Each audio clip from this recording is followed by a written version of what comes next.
Hello and welcome to my CK3 game. I wanted to show you guys this setup I thought to do that'd be kind of fun. I started as a count in this province of Sterling, and I just wanted to see how far I could go. And so as I was playing, I came up with the idea that I'd create a little kingdom between Scotland and England, and I thought that'd be really fun. I kind of wanted to create a kingdom of like Northumbria, but I came up with a better name for it.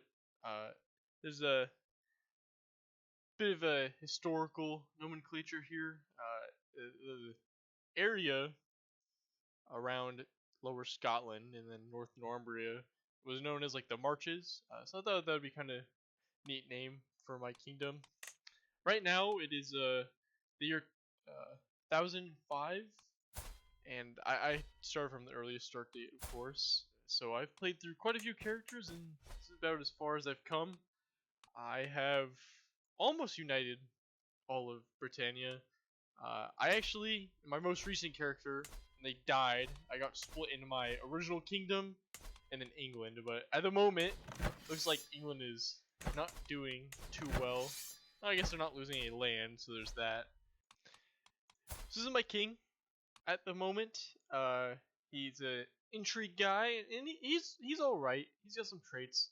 I did become a paragon of virtue, or what's the word? I consecrated my bloodline earlier on with the last ruler I had. So I had this trait run through all my kids now, and the nice thing is I've set up all of these northern duchies for my own dynasty, and then this kingdom of my dynasty, and then I have the Duchy of Wessex is also set up to fall under me, or my dynasty.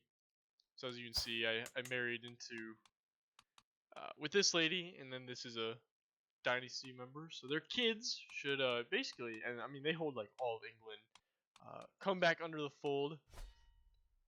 But my goal is to form the Empire of Britannia and take this neat decision, which CK3 has, which is reclaim Britannia.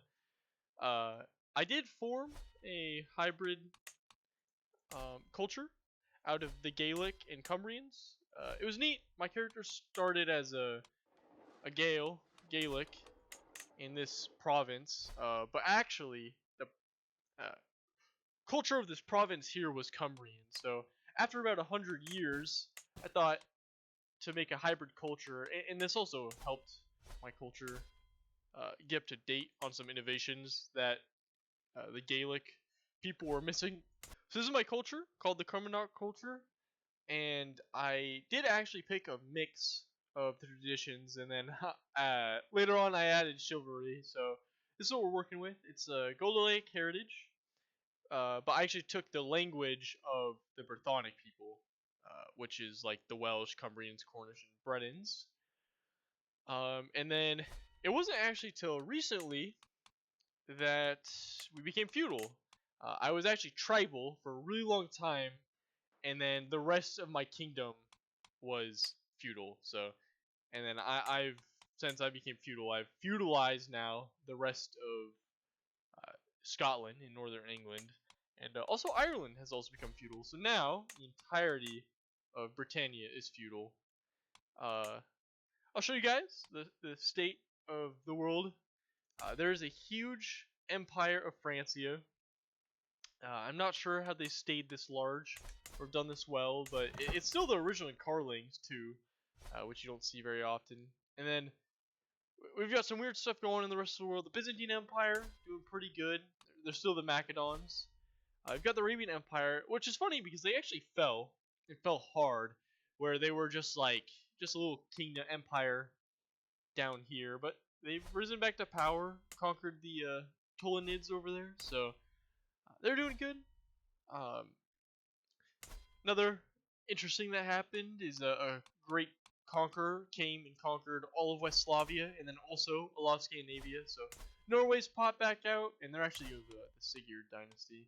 And Sweden popped out, but they're all broken apart. So they've been standing for like 100 years, 80 years. So So the next thing before we get into the gameplay, I wanted to look at is the lineage. I started on the earliest start date, so this is the count I started at in out as in Sterling. He's was the Count Comgal of Strathern, and he starts with these two counties, and he lived a very long time, almost 80 years old, and I had conquered a large portion of like this area, and I actually made this region its own duchy, which is a neat mechanic. So this is the Strathern duchy, and then our next character, which wasn't actually his son, skipped to his grandson, was Petty King Gilablan. But this guy, I played him for like 1 year. King Ivar was still alive in the Isles, and he'd conquered Lothian. This guy was like 80 and murdered a bunch of my family members. He had murdered like my son, my brother, my almost my entire family. So I played him for like a year, and then as you can see, I was murdered by King Ivar, the Boneless Valu. So then I didn't. Oh yeah. So he had one kid before he died. So then I played her, and she ended up being a really good martial character. So I used her during her uh, semi-short lifetime to just conquer the rest of the kingdom. I used her to. I actually didn't really go north. I wanted to form my kingdom in the south, so I conquered Northumbria, Lancaster, Derby, and then, yeah, as you can see, she was Queen Maer. So she was who I formed Northumbria as. I hadn't yet changed the culture, as you can see. She was still Gaelic. Um, and then her son died early on, even though he would have been a great character. So I ended up playing as the only other kid she has, the daughter, which was King Mare the second. And this lady was super based. I played her entire lifetime of almost 80 years. I think I played like 70 years. And she's who I conquered basically the rest of the Isles as. Uh, because oh, she also I also used her since she was learning. She lived a long time to develop this region from like 0 development to, as you can see, we're at like 12 now. And she was also who I think I made this culture as and converted to feudalism. So she was very helpful in creating the kingdom as we know it. I almost was able to form the empire, but she died like right before I had the money to do it.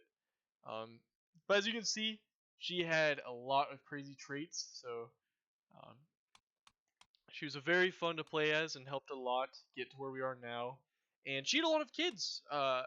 It really helped grow the dynasty, but they all died during her reign, just in battles or due to childbirth. So uh, her only daughter died, but had a couple kids, and they're actually I granted them titles. So one is the Duke of the Isles, and another one is Duke of East Anglia. But I guess it's his kid now. He died, and then she had 4 sons. So the main one was Herculean. This guy was great. I was hoping to play him, but he ended up dying early on, and I married him off to a pretty lady with some like decent stats. And they had a lot of children. And the nice thing is, my heir, who I'm playing as now, also has Herculean. So great trait to get. But I never got to play as him, although he was a pretty good character. And he had, like I was saying, his other brothers. So I gave them all duchy titles for my realm, and a lot of them died off in battle or this and that. So this was the original Duke of Cumberland or Galloway. Um, let's see. And the other two, or the other one died in battle. This one died in battle, died to his wounds. And the only other one that lived is the King of England right now. So this is my uncle, I think. And as you see, he's not having a great time. I don't think he'll end up holding the King of England. But I hope to reconquer him. I think I can get the claim title. So that'll be my goal, and then to unite Britannia under our Gaelic realm. I've been trying to marry into like good traits to get into the family, as well as get like better alliances. And since the last lady I was playing as, my last ruler, had so many children and grandchildren, I kind of just married them all around the realm. So this dwarf lady I married to the Emperor of Francia. I'm pretty sure I married into Frisia. I forget who in Frisia. I'm married into. Anyways, I married into Bavaria, Westphalia, Francia, but none of them have really come to fruition. Um, so it looks like our family's still just pretty much in the marches in England.